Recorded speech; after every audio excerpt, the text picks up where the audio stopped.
আমরা মূলত হচ্ছে আজকে গোয়েন্দা তথ্য পাই যে এখানে হচ্ছে যে সরকারি বিভিন্ন প্রজেক্টের চাল অবৈধভাবে লাইসেন্স ছাড়া মজুত করা হচ্ছে এবং হচ্ছে ভিন্ন মোড়কে বাজারজাত করা হচ্ছে।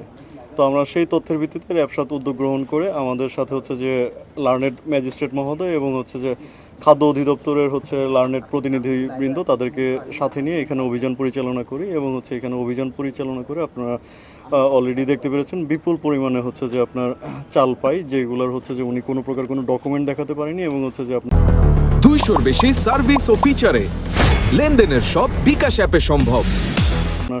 সরকারি মোড়কেও হচ্ছে যে আমরা হিউজ চাল এখানে গুদামজাত পেয়েছি।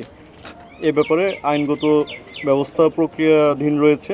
এ বিষয়ে হচ্ছে আমাদের বিজ্ঞ ম্যাজিস্ট্রেট মহোদয় উনি আপনাদেরকে ব্রিফ করতে পারবেন। মানে সরকারি মোড়কে হচ্ছে যে আপনার 58.6 টন পেয়েছি চাল, আর হচ্ছে অন্যান্য মোড়কে আপনার 520 টন চাল পেয়েছি। 520 টন। এটার সাথে আরো কেউ জড়িত কিনা এই গুদাম মালিক ছাড়া, যেহেতু সরকারি চাল কিভাবে আসলে আসতো, কোন জায়গাতে আসছে বলছে কিনা, কিভাবে আসতো সেই বিষয়টা নিয়ে আমরা জিজ্ঞাসাবাদ চলমান রেখেছি এবং আমরা পুরো চক্রটাকেই ধরার চেষ্টা অব্যাহত রেখেছি এবং হচ্ছে যে ইনশাল্লাহ আমরা অতি শীঘ্রই আরও বড় একটি অভিযান পরিচালনা করব। তবে আমরা গোপনীয়তার স্বার্থে আমরা হচ্ছে যে জিজ্ঞাসাবাদ শেষ করে তারপর হচ্ছে যে সেই তথ্য সম্পর্কে নিশ্চিত হতে পারব। আছে যে মূল হোতা আছে এবং তার সাথে কেউ ছিল কিনা আমরা সেটা খতিয়ে দেখছি। কিভাবে সরকারি চাল আমাদের চোখকে ফাঁকি দিয়ে এখানে চলে আসলো এটা তদন্তের বিষয়। এটা নিয়মিত মামলা হবে, বিশেষ ক্ষমতা আইনে মামলা হবে। লার্নেড ম্যাজিস্ট্রেট মহোদয় যেমন বললেন যে এটা অফিসার ইনচার্জ সীতাকুণ্ড উনি ওসি হিসাবে থাকবে, এখানে ওই রিসিভার হিসাবে থাকবে যতদিন না মামলা ডিসপোজ আপ হয়। তারপরে মামলা ডিসপোজ আপ হলে তখন সময় সাপেক্ষ বিষয়। আমরা জিজ্ঞাসাবাদ করে আমরা এর ইনস আউটস ভিতরে বাইরে কে আছে না আছে এটা তদন্তে সব বেরিয়ে আসবে।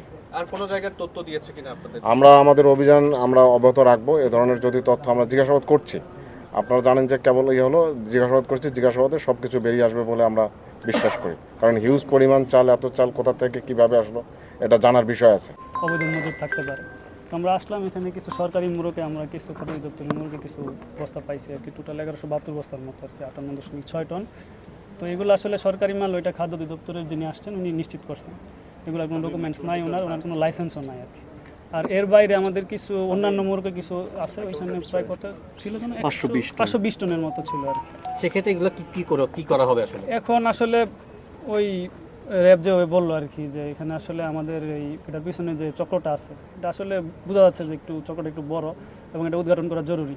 এজন্য নিয়মিত মামলায় নেওয়া হবে, ওইখানে আদালত আসলে সিদ্ধান্ত নিবে। এবং চালগুলো কি করা হবে? চাল কি পুরোটাই জব্দ হবে নাকি ওই সরকারি? আপাতত পুলিশের জিম্মায় থাকবে, পুলিশের জিম্মায় জব্দ হবে, আদালত সিদ্ধান্ত নেবে আর কি ফাইনালি কি হবে। সব চাল? হ্যাঁ, এখানকার আমাদের কিছু বিলি খাত আছে, যেমন ধরেন কাবি খাত, টিয়ার, তারপরে পাহাড়ে আছে আপনার শান্তকরণ। এই প্রজেক্টের চালগুলো সাধারণত বিক্রি করা হয়। তো উনি প্রপার ওয়েতে কিনলে, উনি যদি রসিদ ইভেন লাইসেন্স দেখাতে পারেন তাহলে এটা অবৈধ বলা যাবে না।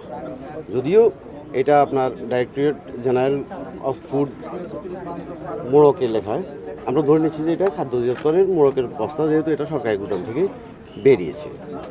তবে কী খাতে বেরিয়েছে বা ওইটা তদন্ত সাপেক্ষ। আর দ্বিতীয়ত কথা হচ্ছে যে ওনার যে মজুত করেছেন ওনার কিন্তু কোনো লাইসেন্স নাই।